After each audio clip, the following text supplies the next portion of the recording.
근데 이것도 마찬가지로 투자자 성향인 것 같아요.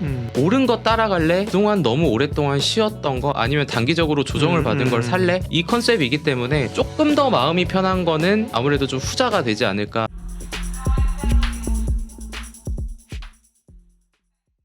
안녕하십니까. 예민수의 경제 토크 시작합니다. 최근에 코스닥 중소형주 전성시대라고 해도 과하지 않을 정도로 중소형주 2차 전지가 강한데요.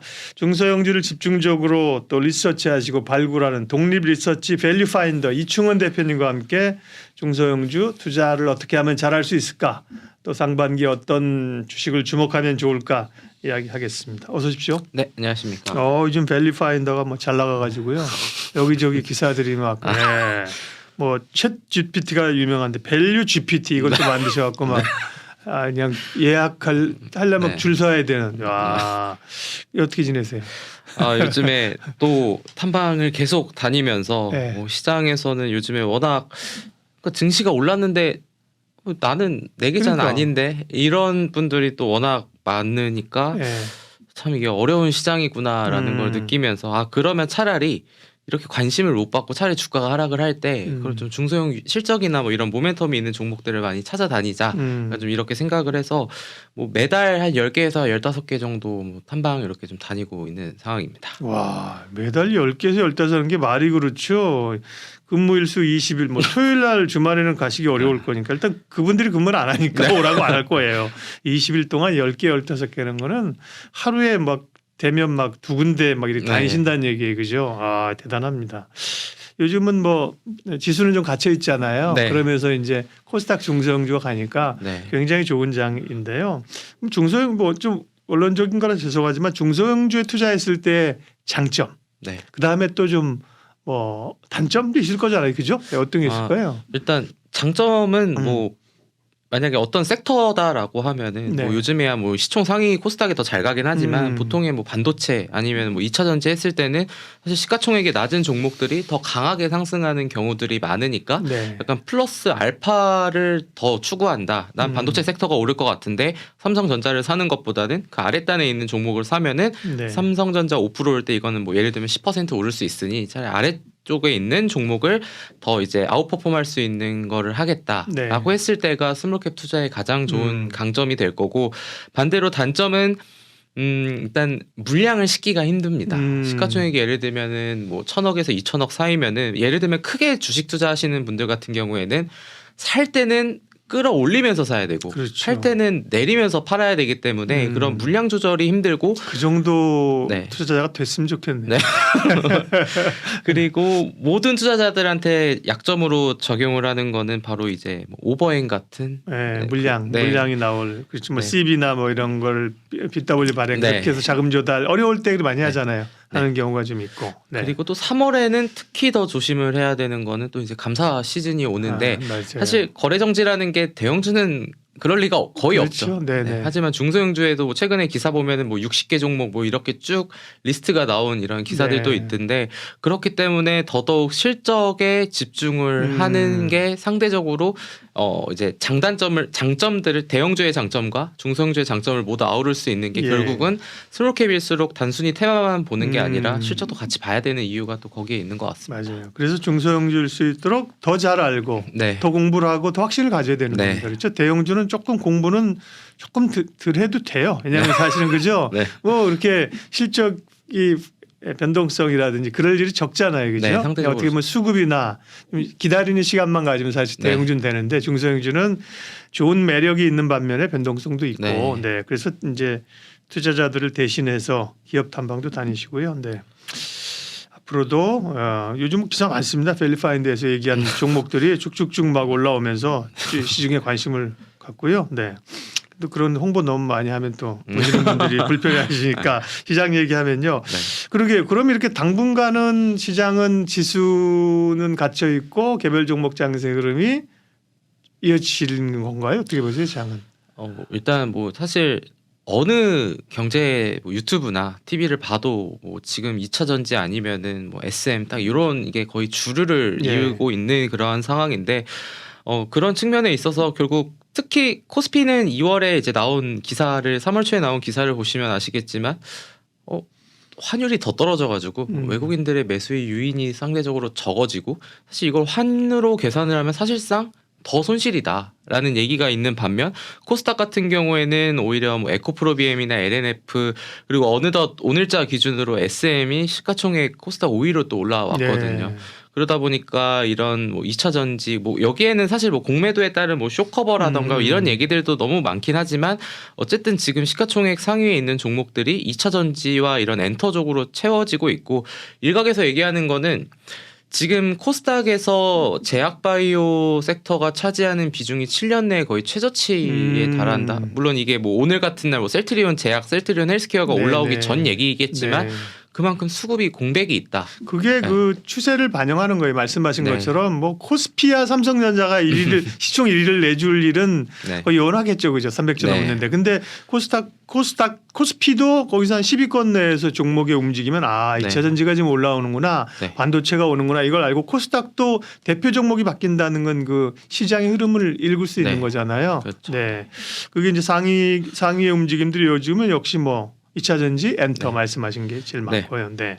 그러니까 제가 말씀드린 것처럼 이런 그러면 이 개별 종목 장세는 적어도 뭐 상반기 좀 이어져 간다 이렇게 봐야 돼요. 좀 이어질 것 같은데 그럼 또 여기서 항상 어느 뭐 제가 뭐 박사님이나 이런 분들보다 방송할 연수를 너무 적게 했지만 그냥 1년, 2년, 3년 전이나 항상 똑같은 거는 이렇게 올라왔을 때 뭐 더 사야 되냐, 뭐 팔아야 되냐 뭐 이런 거는 하는데 사실 지금 같은 시점에서 그거를 논한다는 거는 뭐 고점을 잡는다는 게 너무 어려운 일이고 불가능한 일이고 하지만 지금 이러한 시점에서는 언제든지 또 한번 크게 급락이 나와도 사실 이상하지 않은 그러한 시장이라면 그냥 뭐 이것도 원론적인 얘기지만 비중을 줄여 나가는 방법이 저는 제일 맞는 것 같고요.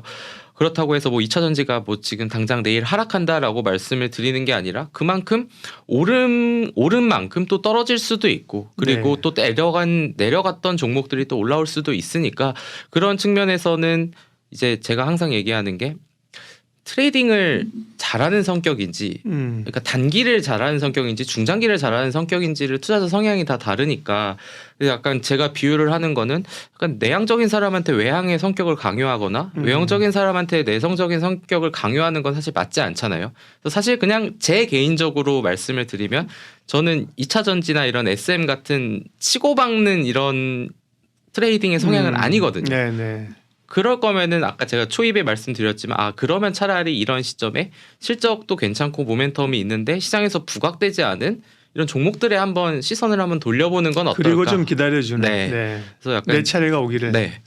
그래서 사실 저는 이게 방송에서 얘기해야 될지 모르겠는데 저는 포모를 2차 전지에서 사실 잘 못 느끼는 게 어차피 제가 그거를 만약에 비중을 실어서 샀다 하더라도 저는 5에서 10% 수익 났으면 좋다고 팔았을 거기 때문에 애초에 뭐 와 이게 올해만 150% 올랐네라고 해서 막 그런 포모를 느끼는 게 아니지만 주식 투자에서 또 제일 위험한 게 또 포모라고 좀 보고 있기 때문에 2차 전지의 상승의 끝은 그리고 SM 상승의 끝은 뭐 이런 것들은 끝은 알 수는 없겠지만 좀 비중 조절로 대응해서 좀 편하게 좀 투자를 하시는 건 어떨까 저는 좀 그렇게 주변에다가 좀 말씀을 드리고 있습니다. 좋은 말씀입니다. 2차 전지를 지금 더 사야 되나요? 소재주를 사야 되나요?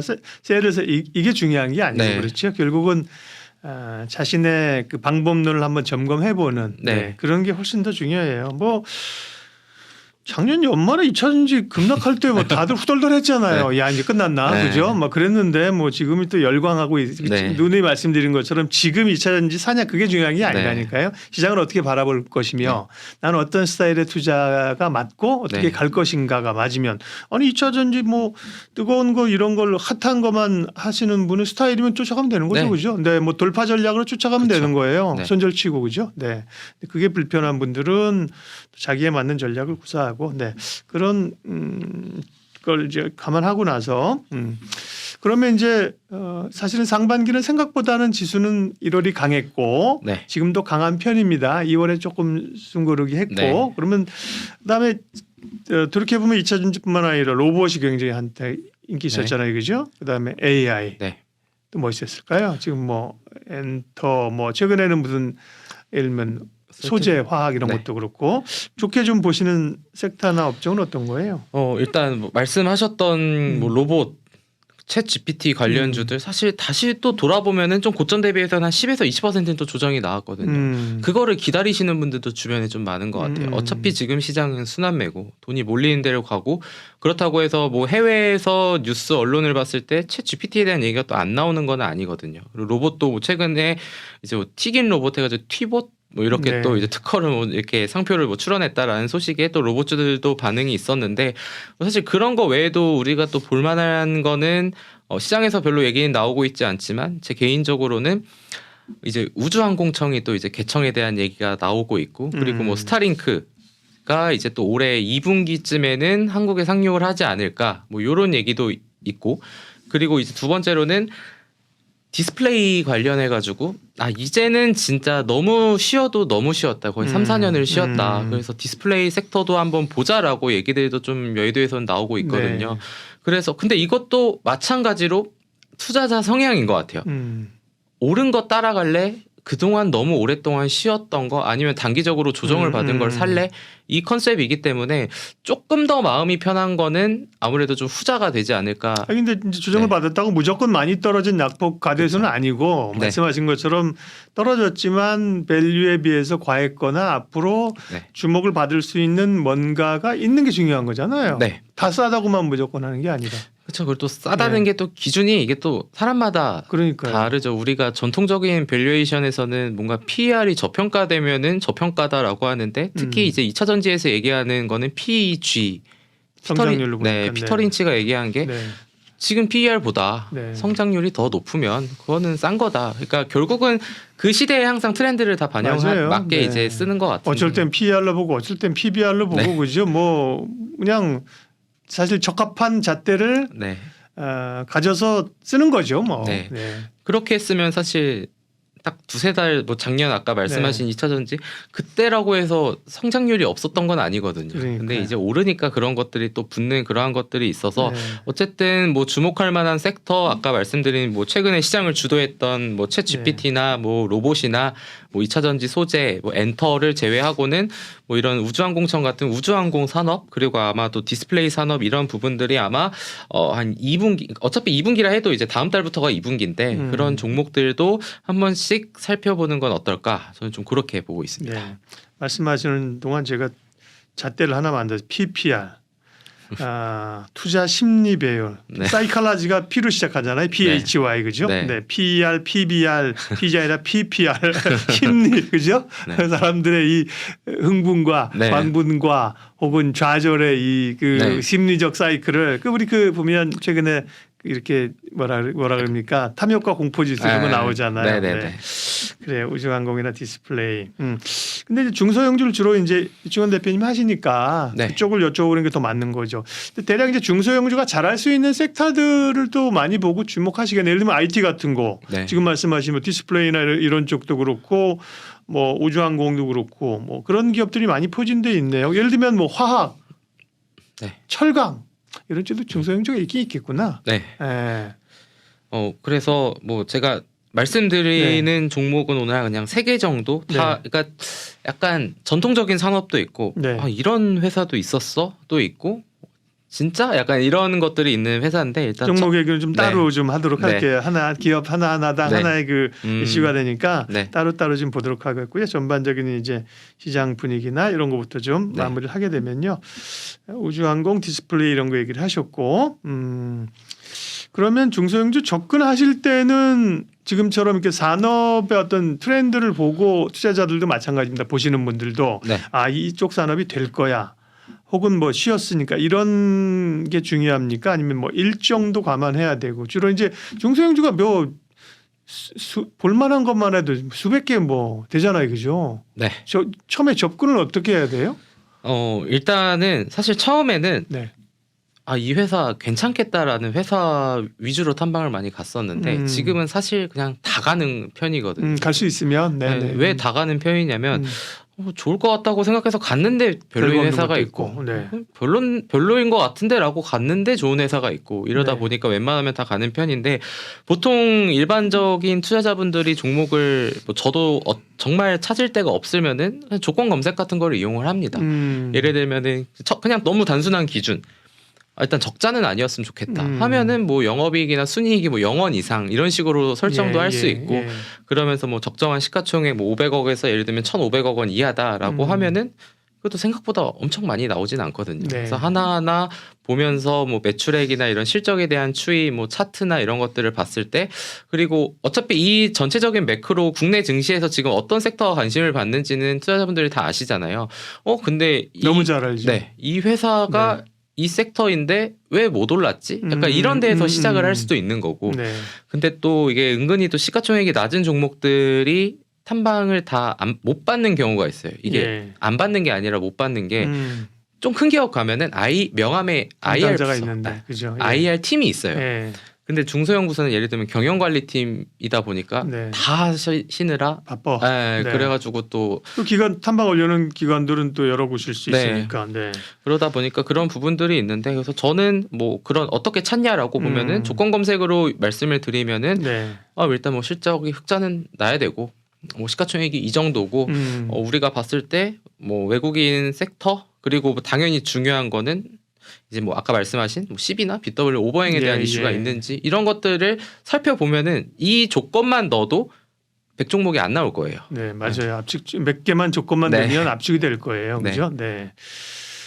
밸류파인더 이충원 대표님과 함께 중소형주 최근 경향들 왜 투자해야 되는가 또 상반기에 무엇을 봐야 될 것인가를 얘기했습니다. 최근에 어떤 기업을 이제 관심 있게 보시냐는 밸류파인더에서 내시는 자료를 보시는 분도 있고 뉴스를 보시는 분도 있고 저희는 또 이제 기업별로 좀 따로 다루고 시황 얘기는 이렇게 마무리를 하도록 하겠습니다. 고맙습니다. 네.